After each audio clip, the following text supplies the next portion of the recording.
1888 کے لگ بھگ امرا خان نے باجوڑ پر حملہ کیا۔ وجہ کچھ یوں تھی کہ باجوڑ کا ایک خان پشت خان ایک دوسرے خان نوگئی خان سے شکست کھا کر جندول آ گیا۔ اس معاملے پر باجوڑ اور جندول کے تعلقات خراب ہو گئے اور امرا خان نے باجوڑ پر حملہ کیا۔ راغا کے میدان میں دونوں لشکریں آمنے سامنے ہوئے۔ جنگ میں امرا خان کا ایک سپہ سالار سیف اللہ خان نامی مارا گیا۔ امرا خان کو اس جنگ میں واضح شکست ہو گئی۔ باجوڑ کے لشکر نے جندولیوں کو ان کے سرحد میاکلی تک بھگایا۔ اس شرمناک پسپائی پر امرا خان نے ایک جملہ کہا جو ایک کہاوت بن گئی، وبد وہم خود میاکلی جنکئی بنوی ولاڑے، یعنی اے نوگئی خان میں تجھے شکست دوں گا لیکن پھر وہ لڑکیاں نہیں ہوگی جس نے میری شکست کو دیکھا ہو۔ خانی دیر امرا خان کو باجوڑ میں مصروف دیکھ کر ان پر حملہ کر گئے اور شہزادی بلامبٹ اور خزانہ کے علاقے سر کیے۔ کھڑکی کے مقام پر امرا خان خود اپنے لشکر کے ساتھ ان کے سامنے آیا اور نہ صرف اس نے دیری لشکر کو روکا بلکہ آدھی عثمان خیل پر بھی قبضہ جمایا۔ دیر سے فراغت پر امرا خان نے پھر سے نوگئی پر حملہ کیا۔ اس بار امرا خان پوری تیاری کر چکا تھا۔ ایک خونریز لڑائی کے بعد باجوڑ کے کئی علاقے جندول میں شامل کیے گئے۔ 1890 میں امرا خان نے دیر پر فیصلہ کن اور چھٹا حملہ کیا۔ اس حملے میں اس نے پوری دیر کو سر کیا۔ اس کی وجہ یہ تھی کہ 1889 میں خانی دیر محمد شریف خان نے امرا خان کے غدار ملازمین کے ذریعے اسے مارنے کی کوشش کی تھی، لہٰذا اس مسئلے کو جڑ سے اکھاڑنے کے لیے امرا خان نے دیر پر دو طرفہ حملہ کیا۔ امرا خان 4000 کے لشکر کے ساتھ شاہی درے سے درہ وراول میں اترے، جبکہ دوسرا لشکر محمد شاہ خان امرا خان کے بھائی کی کمان میں ولی کنڈوں سے ہو کر شہزادی میں داخل ہوئے۔ امرا خان نے کامبٹ اور چکیاتن کو سر کر کے پڑاؤ ڈالا۔ محمد شاہ خان نے شہزادی سے ہو کر بارون کے قلعے کو سر کیا اور امرا خان کی چینی ہوئی بندوق بھی واپس لے لی۔ راستے میں خانی دیر کے لشکر نے محمد شاہ خان کو روکنے کی کوشش کی لیکن ناکام ہو گئے اور خانی دیر کے بھائی گرفتار ہوئے۔ دیر کے قلعہ پر خانی دیر نے امرا خان کے خلاف سخت مزاحمت کی لیکن شکست کھا کر نیاگدرا چلا گیا۔ امرا خان نے محمد شاہ خان کو دیر کا گورنر مقرر کیا۔ جب خانی دیر نے امرا خان کے خلاف نیاگدرا میں رہتے ہوئے سازش شروع کی تو اسے جلا وطن کیا گیا، لہٰذا وہ سوات چلا گیا۔ اس حملے میں امرا خان نے پوری دیر پر اپنا تسلط جمایا۔ دیر کو مکمل قبضہ کرنے کے بعد امرا خان نے سوات کے ان علاقوں پر نظریں جمائی جن پر اب تک قبضہ نہیں ہوا تھا۔ امرا خان نے 1890 میں ادینزئی وغیرہ پر حملے کیے اور باڈوان تک کا سارا علاقہ فتح کیا۔ سوات کے علاقوں سے فارغ ہو کر امرا خان نے اپنی پیش قدمی جاری رکھی اور سکھاکوٹ پر حملہ کیا۔ سکھاکوٹ میں امرا خان کو زبردست مزاحمت کا سامنا کرنا پڑا، اس وجہ سے امرا خان نے آگے قلعہ تعمیر کیا۔ سکھاکوٹ کے بعد امرا خان نے خار باجوڑ پر حملہ کیا۔ اس لشکر کے آنے کے ساتھ آدھے قبائل امرا خان کے حامی جبکہ آدھے میدان جنگ میں اترے۔ راغا کے میدان میں ولایت خان نے امرا خان کو زبردست شکست دی۔ 1891 میں امرا خان نے افغانستان کی صوبہ اسمار پر حملہ کیا۔ اس حملے کی وجہ یہ تھی کہ صوبہ اسمار کے گورنر کے قتل پر اس کا بھائی غلام خان جندول آیا اور امرا خان سے اپنے بھتیجے کے خلاف مدد کی درخواست کی۔ امرا خان نے اسمار کے گورنر عبدالقادر خان کو اقتدار چھوڑنے کے لیے لکھا لیکن وہاں سے دھمکی ہی ملی۔ یہ خط پڑھ کر امرا خان نے 500 سپاہیوں کو غلام خان کی کمان میں اسمار کی طرف بھیجا۔ اس لشکر نے عبدالقادر خان کو شکست دے کر اسمار سے بری کوٹ تک کے علاقے سر کیے۔ جندولی لشکر کی واپسی پر امیر عبدالرحمن نے لشکر بھیج کر غلام خان سے اقتدار واپس چھین لیا اور افغان فوج جندولی حدود میں آ گھسی۔ امرا خان نے سالارزئی قبائل کو ساتھ ملا کر دوبارہ حملہ کیا اور اپنے علاقے واپس لے لیے۔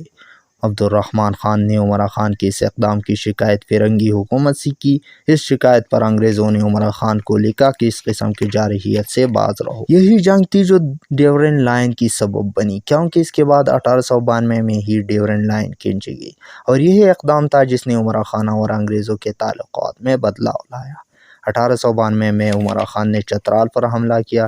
اس حملے کی وجہ یہی تھی کہ چترال کے مہتر امان الملک نے اپنے فرزند کو بغاوت کے جرم میں جب چترال سے نکالا تو وہ امرا خان کے پاس چلا آئے اور اپنے والد پر لشکر کشی کی استدعا کی۔ امرا خان نے اس باغی کو 1500 سپاہی دیے۔ اس لشکر کے ساتھ اس نے نصرت کو سر کیا۔ یہ چترال پر جندول کا پہلا حملہ تھا اور یہی وہ ریاست جندول کی تابوت کی آخری کیل تھی۔ اس کے بعد انگریزوں نے عمرا خان کے خلاف واضح جنگ شروع کی۔ عمرا خان کا ان حملوں سے مقصد یہ تھا کہ وہ پشاور تلواری ایک آزاد پختون ریاست قائم کرنا چاہتے تھے۔ چترال اور افغانستان کی سرحد پر واقع علاقہ کیلاش کافرستان کہلاتا تھا۔ متعدد افغان حکمرانوں نے ان کو سر کرنے کی کوشش کی تھی، جن میں سے کچھ مشہور بھی ہوئے، جیسے امیر عبدالرحمن غازی عبد الرحمن بن گئے۔ عمرا خان نے اپنی دوری حکومت میں جہاد کی غرض سے اپنے چچا زاد بھائی میر آغا خان کو لشکر دے کر ان کافروں کی سرکوبی کے لیے بھیجا اور اس کی ری انفورسمنٹ کے لیے عبدالمجید خان کی سپہ سالاری میں مزید کومک بھی بھیجی۔ گردیش کے لشکر نے ڈٹ کر مقابلہ کیا اور جندولی لشکر کو شکست دے کر بھگا دیا۔ بار بار پسپائی کے بعد عمرا خان نے 4000 کے لشکر کے ساتھ چترال میں داخلہ کیا اور مختلف علاقوں کا محاصرہ کر کے انہیں فتح کر لیا۔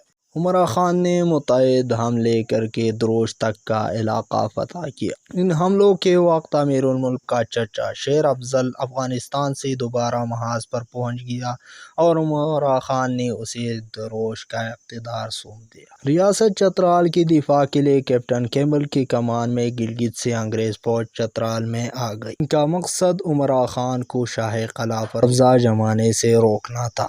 اگر انگریز نہ آتے تو عمرا خان 2 ہی دن میں سارے چترال کو سر کر جاتا۔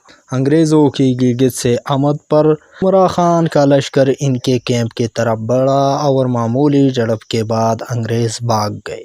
3 مارچ کو لڑائی میں انگریزوں کے کافی فوجی اور کافی افسر ہلاک ہوئے۔ ان میں کیپٹن بیڈ، جنرل باج سنگھ اور میجر بیکم وغیرہ بھی تھے۔ اس حملے میں سر عبدالمجید نے سر رابرٹسن کا بنگلہ بھی قبضہ کیا۔ آخر میں انگریزوں نے عمرا خان کو جڑ سے اکھاڑنے کی پوری تیاری کی اور 3 بریگیڈ پر مشتمل فوج کو ریلیف آف چترال فورس کا نام دے کر عمرا خان کی طرف بھیجا۔ یہ سارا فوج اسلحے سے لیس اور تازہ دم تھا۔ انگریزوں نے ان تیاریوں کے علاوہ عمرا خان کے خلاف علماء کو ورغلایا اور جہاد کو نہ کرنے کے فتوے بھی ان سے لے لیے۔ اس کے علاوہ اس نے اطراف کے لوگوں سے قوانین کو ساتھ ملا کر انہوں نے ایک جال رچ دی تاکہ عمرا خان کو اندر سے کھوکھلا کیا جا سکے۔ انگریزوں نے ان اقدامات کے علاوہ عمرا خان کی ایک سپہ سالار عبدالمجید کو بھی خرید لیا۔ 3 اپریل 1895 کی مشہور لڑائی ملاکنڈ جنگ عمرا خان کی دور کی آخری کڑی تھی۔ مختلف انگریزوں نے ملاکنڈ کی اس جنگ کو ملاکنڈ سٹارم یا ملاکنڈ کی طوفان کے نام سے یاد کیا۔ اس جنگ میں افغانوں نے عمرا خان کو بچانے اور انگریزوں کو پسپا کرنے کی اپنی پوری جدوجہد 1895 کی ملاکنڈ کا یہ جنگ افغانوں کی شکست پر ختم ہوا۔ میدان جنگ میں قبائلیوں نے دادِ شجاعت دی لیکن انگریزوں نے توپوں کا بے جا استعمال کر کے ان کو شہید کیا۔ قبائل کا اسلحہ انگریزوں کے لحاظ سے بہت کم تھا۔ اگر زیادہ اسلحہ ان کے پاس تھا تو وہ کوئی پٹاخ دار بندوق یا کوئی اور چیز ہوتی تھی یا تلواریں تھیں ان کے ساتھ۔ یہ غلیظ سے پتھر برسایا کرتے تھے جو کہ بندوق کے سامنے ہیچ ہے۔ ملاکنڈ کی جنگ کے افغانوں کے احوال اور ان کی بہادری دیکھنے کے لیے ہم انگریزوں کی کتابوں کا مطالعہ کر سکتے ہیں۔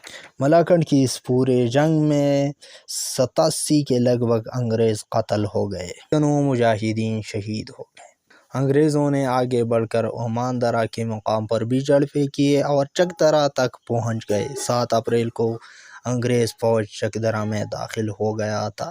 عمرا خان کی حکم پر اس کا چھوٹا بھائی محمد شاہ خان 4000 کے لشکر کے ساتھ چک درہ پہنچ گیا تاکہ انگریزوں کو روکا جا سکے۔ انگریزوں کی فوج کی تعداد 20,000 تھی اور یہ اسلحے سے پوری طرح لیس تھے، جبکہ محمد شاہ خان کی 4000 لشکر ان کے سامنے بالکل ایک دریا کے آگے کا پل باندھنے کے مترادف تھا، اور اس کے علاوہ ان کے اسلحے اور تربیت میں بھی زمین و آسمان کا فرق تھا۔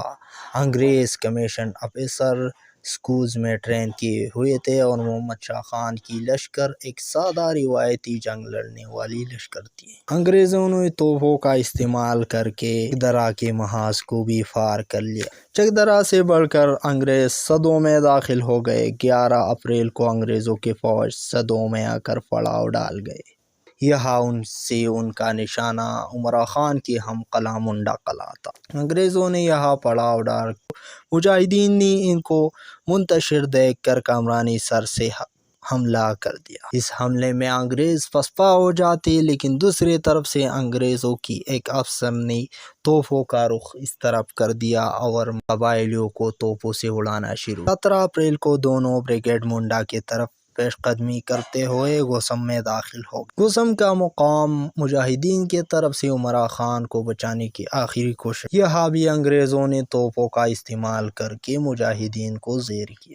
اس شام کو عمرا خان نے منڈا قلعہ میں دیر جندول محمد اول سالار اقوام کی سپید ریشوں کے ساتھ خفیہ جرگے میں یہ طے پایا کہ عمرا خان اپنی دیس کو خیر آباد کہے۔ عمرا خان نماز پڑھنے کے بعد سے باہر نکلے اور 1000 جوانوں کے سامنے ایک بلند مقام پر کھڑے ہو کر کہا کہ اگر میرے پاس ملاکنڈ میں 1600 بہادر ہوتے تو انگریز ملاکنڈ سے کبھی پار نہیں آ سکتے تھے۔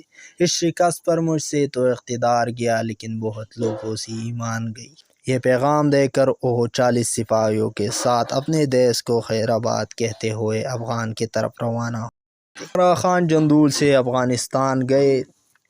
جلال آباد کے گورنر شاہ محمد خان نے عمرا خان کو خوش آمدید کہا۔ عمرا خان افغانستان کے چاردہ علاقے میں رہتے تھے۔ عمرا خان نے افغانستان میں رہتے ہوئے 11 ستمبر 1904 کو چاردہ کے علاقے میں وفات پائی اور وہاں سپرد خاک ہے۔